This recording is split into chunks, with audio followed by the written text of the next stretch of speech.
रात होते ही mummy papa के कमरे से चिल्लाने की आवाजें आने लगती थीं।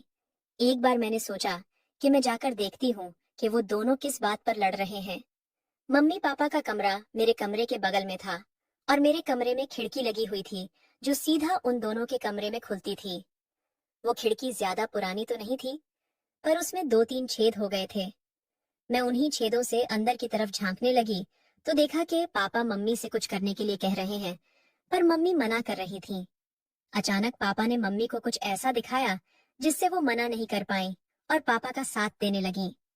उन दोनों को ऐसे देख मेरे भी खुजली शुरू हुई और हाथों का सहारा लेते हुए मैंने अपनी खुजली शांत की, पर ऐसा करते हुए पापा ने मुझे देख लिया था। अगले दिन मौका पाकर उन्होंने अपने औजार से मेरी चीखें निकाल दी और रात भर। हेलो दोस्तों, आज की इस रोमांचक कहानी में आप सभी का स्वागत है। मेरा नाम निशा है और मैं मुंबई शहर की रहने वाली हूँ। मुंबई में हमारा एक आलीशान घर बना हुआ है जहाँ मैं अपने मम्मी पापा और दादी दादाजी के साथ रहती हूँ। मैं अपने माँ बाप की इकलौती औलाद हूँ, इसलिए मुझे बहुत नाजों से पाला गया है। मेरे मम्मी पापा ने बचपन से ही मेरी हर जायज और नाजायज मांग को पूरा किया है, इसीलिए आप मुझे उनकी बिगड़ी हुई औलाद बोल सकते हैं। मेरी उम्र 16 साल की है, लेकिन मेरा शरीर देखकर कोई यकीन नहीं करेगा कि मैं इतनी कम उम्र की कमसिन लड़की हूँ, क्योंकि मेरा बदन बिल्कुल एक 25 साल की लड़की की तरह हो चुका है और इसकी वजह मैं खुद ही हूँ। मुझे लेट नाइट पार्टी करने की आदत थी और यही वजह है कि 15 साल की उम्र से ही मुझे वो सब आनंद लेने की आदत पड़ गई थी। जैसा कि मैंने आपको पहले ही बताया था कि मेरा घर बहुत आलीशान है, जिसमें 5-6 कमरे हैं। एक कमरे में मेरे मम्मी पापा रहते हैं, दूसरे कमरे में मेरे दादा और दादी जी रहते हैं, जिनकी उम्र अब बहुत ज्यादा हो गई है, तो वो दोनों अपना ज्यादातर समय अपने कमरे में ही बिताते हैं। तीसरे और सबसे सुंदर कमरे में मैं रहती हूँ। बाकी के कमरे खाली पड़े रहते हैं या जब भी कोई मेहमान आता है तो उनके लिए तैयार कर दिए जाते हैं। अब मैं अपने मम्मी पापा की बात करूं तो मेरे पापा की उम्र 40 साल है और मेरी मम्मी की उम्र 35 साल है। उन दोनों की शादी छोटी उम्र में ही हो गई थी, इसलिए वो दोनों काफी जवान दिखते हैं। मेरे पापा एक बहुत बड़े बिजनेसमैन हैं, जिनका ज्यादातर समय अपने काम में ही निकल जाता है। मेरी मम्मी वैसे तो बहुत जवान और खूबसूरत हैं, पर उनकी सोच पुराने जमाने की है। उनका ज्यादातर वक्त घर के कामों और अपने सास ससुर की सेवा करने में निकल जाता है। जितना मैंने अपने मम्मी पापा के रिश्ते को समझ पाया है, उससे एक बात साफ पता चलती है कि मेरी मम्मी मेरे पापा को समय ही नहीं दे पाती हैं। वो उनकी सारी जरूरतें पूरी नहीं कर पाती हैं और यही वजह है कि उन दोनों के बीच अक्सर लड़ाई होती है। एक रात की बात है कि हम सब खाना खाकर सोने के लिए अपने अपने रूम में चले गए थे कि तभी अचानक से मुझे मेरे मम्मी पापा के कमरे से लड़ाई की आवाजें आने लगीं। उनका कमरा मेरे कमरे के पास ही था, इसलिए मुझे साफ साफ सुनाई दे रहा था और ये लड़ाई बढ़ती ही जा रही थी। दोस्तों, ऐसा नहीं था कि आज वो पहली बार लड़ाई कर रहे थे, लेकिन मैं फिर भी जानना चाहती थी कि आज किस बात के लिए लड़ाई हो रही है।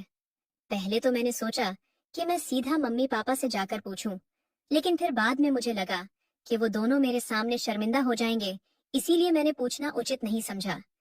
लेकिन फिर भी मेरे मन में वजह जानने की इच्छा तेज होती गई और जब मुझसे नहीं रहा गया तो मैंने उठकर देखने की कोशिश की। मेरे रूम में एक खिड़की थी जो मम्मी पापा के कमरे में ही खुलती थी। वो खिड़की ज्यादा पुरानी तो नहीं थी, लेकिन फिर भी उसमें दो तीन जगह छेद हो गए थे। अब मैं उसी छेद से उनके कमरे में देखने की कोशिश कर रही थी। पहले तो मुझे कुछ नजर नहीं आया, फिर मैंने अपने कमरे की लाइट बंद कर दी और दोबारा से अपनी आंखें खिड़की के छेद पर टिका दी। अंदर का नजारा देखते ही मेरे पूरे शरीर में करंट दौड़ गया। मैंने आज से पहले उन दोनों को इस तरह कभी नहीं देखा था। मेरे पापा मेरी मम्मी को कुछ करने के लिए कह रहे थे, लेकिन मम्मी उन्हें बार बार मना कर रही थी। अब मेरी नजर तो बस वहीं टिक गई थी और मैं चाहकर भी वहां से अपनी नजर नहीं हटा पा रही थी। अब वो दोनों कुछ बातें कर रहे थे, लेकिन मेरा ध्यान तो कहीं और ही था। मेरा दिल जोर जोर से धड़क रहा था। थोड़ी देर बाद पापा ने मम्मी को एक चीज दिखाई, जिसे देखकर पहले तो मम्मी गुस्सा हुई और फिर शर्म से अपनी नजरें झुका लीं। अब उन्हें भी कुछ महसूस होने लगा था और फिर उन्होंने इशारे से पापा को अपने पास बुलाया। फिर मेरे पापा और मम्मी कुछ तक वैसे ही रहे जैसे एक पति पत्नी रहते हैं। लगभग 1 से 2 घंटे के बाद मम्मी ने अपने आप को ठीक किया और लाइट बंद करके सोने के लिए लेट गई। अब उनके कमरे में बिल्कुल अंधेरा होने की वजह से मुझे कुछ नहीं दिख रहा था, तो मैं भी अपने बिस्तर पर जाकर लेट गई। इतना सब कुछ देख लेने के बाद मुझे नींद नहीं आ रही थी। मेरी आंखों के सामने वही सब चल रहा था जो कुछ देर पहले मैंने देखा था। मैं सोच रही थी कि काश मेरे पास भी कोई ऐसा होता जो मुझे भी इसी तरह अपने प्यार में डुबा देता। यही सब सोचते सोचते मेरी भी खुजली होने लगी। फिर मैंने पहली बार अपने हाथों का सहारा लिया, क्योंकि इस समय खुजली मिटाने वाला कोई मिलता भी नहीं। पर उस वक्त मुझे ऐसा लगा जैसे कोई मुझे खुजली करते वक्त देख रहा था। मैंने उस बात पर ज्यादा ध्यान नहीं दिया और अपने पुराने किस्सों के बारे में सोचते सोचते मैंने आधा घंटे खुजली की और जब थक के चूर हो गई तो बिना पैंट पहने सो गई। अगली सुबह मम्मी ने आवाज लगाई, निशा बेटा उठो, सुबह के 7 बज चुके हैं, आज कॉलेज नहीं जाना है क्या? उनकी आवाज सुनकर अचानक से मेरी आंख खुली और मैं सीधा उठकर वॉशरूम चली गई, तो फिर से मेरी आंखों के सामने वही नजारा आने लगा। वो सब सोचते ही खुजली शुरू हो जाती थी। इस बार मैंने हैंड शॉवर की मदद से खुजली शांत की और फिर मुझे अच्छा महसूस हुआ। खैर, जैसे तैसे करके मैं कॉलेज जाने के लिए तैयार हुई और ड्रेस पहनकर बाहर आई तो डाइनिंग टेबल पर मेरा पापा से सामना हुआ।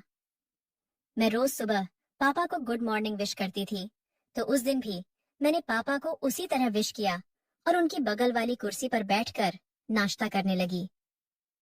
थोड़ी देर में मेरे कॉलेज की बस आने वाली थी, इसलिए मैंने जल्दी से नाश्ता किया और बाहर आकर खड़ी हो गई। पर आज मेरा पापा को छोड़कर जाने का मन नहीं कर रहा था। कुछ सोच के मैं घर के अंदर आई और बहाना बनाया कि मेरे कॉलेज की बस निकल चुकी है। जब भी मेरी बस छूट जाती थी तो पापा ही मुझे स्कूल छोड़ने जाया करते थे। मेरी बात सुनकर मम्मी बोली, निशा अपने पापा से कह दो, वो तुम्हें स्कूल छोड़ आएंगे। मैं खुशी खुशी पापा के कमरे में गई, फिर और उनसे सारी बात बताई तो वो मुझे कॉलेज छोड़ने के लिए राजी हो गए। मैंने कहा, पापा जल्दी तैयार हो जाओ, मैं लेट हो रही हूँ। तो पापा बोले, तुम स्कूटी निकालो, तब तक मैं शर्ट पहन के आता हूँ। मैंने जल्दी से स्कूटी निकाली और बाहर खड़ी होकर पापा का इंतजार करने लगी। पापा अक्सर मुझे कार से कॉलेज छोड़ने जाते थे, लेकिन उस दिन मेरे कहने पर वो मुझे स्कूटी से लेकर जा रहे थे। दोस्तों, यहाँ तक तो मेरा प्लान सफल रहा था, लेकिन आगे के प्लान में थोड़ा खतरा था, पर मुझे यकीन था कि किसी तरह वो भी सफल हो जाएगा। मैं उनके पीछे बैठ गई और फिर हम कॉलेज की तरफ चल दिए। मेरा कॉलेज घर से लगभग 10 किलोमीटर दूर था। घर से कॉलेज के बीच का रास्ता लंबा था और सुबह का वक्त था, तो रोड पूरी तरह सुनसान थी। जब हम घर से 5 किलोमीटर दूर निकल आए तो मैंने पापा से कहा, पापा अब स्कूटी मैं चलाऊंगी, रोड भी सुनसान है तो एक्सीडेंट का खतरा भी नहीं है।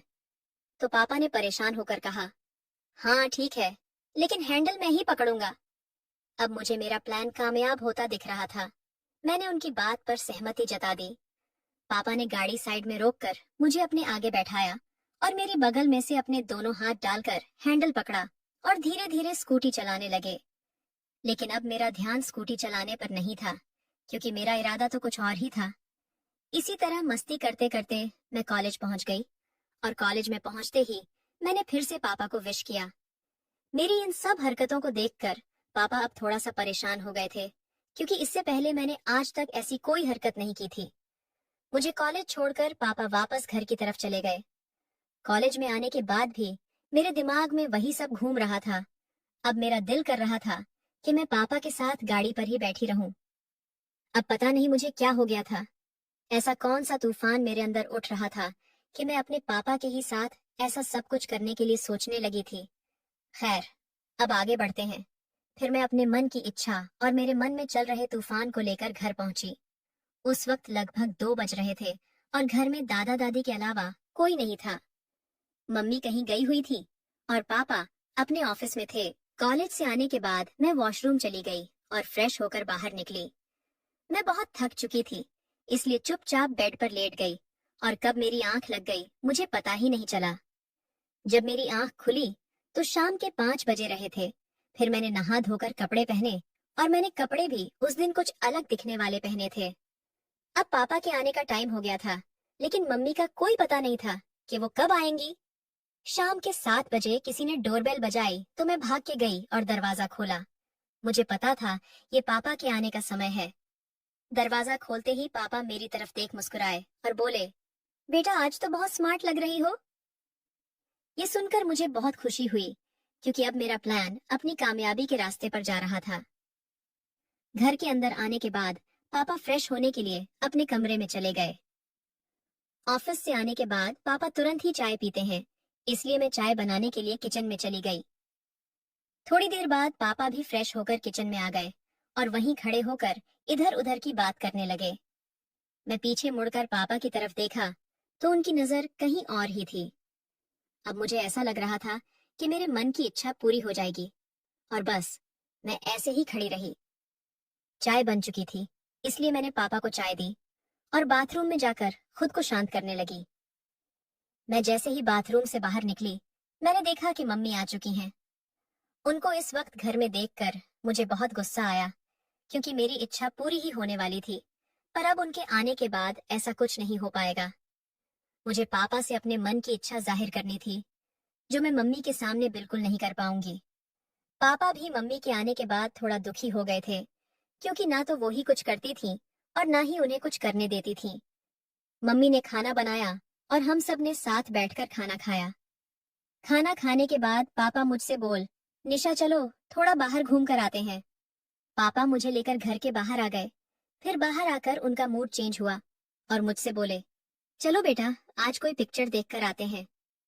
कई दिनों से हम बाप बेटी को अकेले में समय नहीं मिल पाया है।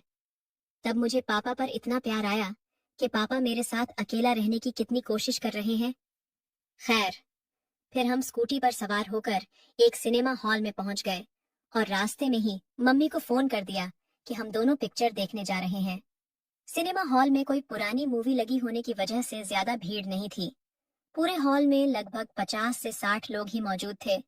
अब मुझे पापा की समझदारी देख बहुत खुशी हुई। वो चाहते तो कोई नई मूवी देखने भी जा सकते थे, पर वहां बहुत भीड़ होती और हम दोनों को अच्छा वक्त नहीं मिल पाता। पापा ने सबसे महंगे टिकट लिए और फिर हम लोग बालकनी में जाकर बैठ गए। उस समय सब मेरे हिसाब से ही हो रहा था। बालकनी में हमारे अलावा एक पति पत्नी का जोड़ा बैठा हुआ था और वो भी आगे की सीटों पर बैठा हुआ था। अब तो हम दोनों को और भी ज्यादा आराम हो गई। थोड़ी देर बाद पिक्चर शुरू हुई, पर सच कहूं तो मेरा ध्यान मूवी पर था ही नहीं। मेरा पूरा ध्यान पापा की तरफ था और वो भी तिरछी निगाहों से मेरी तरफ देख रहे थे। अब बस इतनी देर थी कि शुरुआत कौन करे। मैं तो पापा का साथ पाने के लिए वैसे ही मरी जा रही थी, और फिर उसी वक्त मुझे ऐसा लगा जैसे मेरे पैर पर किसी जानवर ने काट लिया हो। मैं तुरंत ही उठ खड़ी हुई। पापा ने घबराते हुए पूछा, बेटा क्या हुआ? तो मैंने उन्हें बताया कि मुझे ऐसा लगा जैसे मेरे पैर पर किसी कीड़े ने काट लिया है। पापा बोले, अच्छा कोई बात नहीं, अगर अब की बार कोई कीड़ा काटे तो तुम मेरी सीट पर आ जाना, मैं तुम्हारी वाली सीट पर चला जाऊंगा। उनकी बात सुनकर मैं बैठ गई। फिर 4-5 मिनट बाद मैं फिर से उछलती हुई खड़ी हो गई, लेकिन इस बार मुझे किसी ने काटा नहीं था, बल्कि मैं जानबूझकर खड़ी हुई थी। मुझे इस तरह देखकर पापा हंसते हुए बोले, निशा तुम मेरी सीट पर आ जाओ। मैंने कहा, नहीं पापा, जिस तरह वो कीड़ा मुझे काट रहा है उसी तरह आपको भी काट लेगा। तो पापा बोले कि अच्छा तो तुम एक काम करो, तुम भी मेरी ही सीट पर आ जाओ। इस सब के लिए तो मैं पहले से ही तैयार थी, और पापा के इतना बोलते ही मैं उनके बगल में बैठ गई और पर्दे की तरफ देखने लगी। मैं उनके बगल में बैठी हुई बिल्कुल छोटी सी परी की तरह लग रही थी, और वैसे भी मेरी उम्र भी ज्यादा नहीं थी। थोड़ी देर बाद पापा ने मुझे पैसे देते हुए कहा कि फूड काउंटर से कुछ खाने के लिए ले आओ। मैं बाहर आई और ढेर सारी खाने की चीजें ले ली। जब तक मैं वापस आई मूवी शुरू हो चुकी थी। मैंने पापा के बगल में बैठते हुए कहा, पापा मुझे आपके साथ मूवी देखने में बहुत अच्छा लग रहा है। पापा बोले, 1 मिनट उठो बेटा, मैं तब तक खुद को सेट कर लेता हूँ। अब मुझे अंधेरे में कुछ नहीं दिख रहा था, और फिर जब उन्होंने मुझे बैठने को कहा तो मैं उनके बगल में फिर से बैठ गई। फिर थोड़ी देर बाद मुझे एहसास हुआ कि जो मेरे मन में चल रहा है वही पापा के मन में भी चल रहा था, लेकिन वो कह नहीं रहे थे। फिर हार मानकर मैंने ही पापा को इशारा किया, और पापा मेरे इशारे को समझ गए, और जिस तरह मम्मी पापा का साथ देती हैं उसी तरह आज मैं भी पापा का साथ देने लगी। हम दोनों ने काफी देर तक वहां एंजॉय किया। अब हम दोनों बिल्कुल शांत थे और बहुत थक गए थे। फिर 2 घंटे के बाद पिक्चर खत्म हुई और लाइट जलते ही मैंने खुद को ठीक कर लिया। सबके आने के बाद हम दोनों भी हॉल से बाहर निकल आए। बाहर आते ही पापा ने मुझसे पूछा, मूवी कैसी लगी बेटा? मैंने हंसते हुए जवाब दिया, ऐसी मूवी मैंने आज तक नहीं देखी पापा। लेकिन पापा मुझे चलने में बहुत तकलीफ हो रही है। उसके बाद मुस्कुराते हुए पापा ने मुझे अपनी गोद में उठाया और पार्किंग तक ले गए, क्योंकि हमारी गाड़ी वहीं थी। और फिर मैं मुस्कुराती हुई गाड़ी पर बैठ गई। फिर हम घर की तरफ चल पड़े। उस दिन के बाद से अब मेरे पापा मेरा बहुत ख्याल रखते हैं और मैं भी अपने पापा का बहुत ख्याल रखती हूँ। कमेंट करके जरूर बताइएगा कि आपको ये कहानी कैसी लगी। आगे ही ऐसी रोमांचक कहानियों के लिए मेरे चैनल को सब्सक्राइब कर लें और बेल आइकन दबाना ना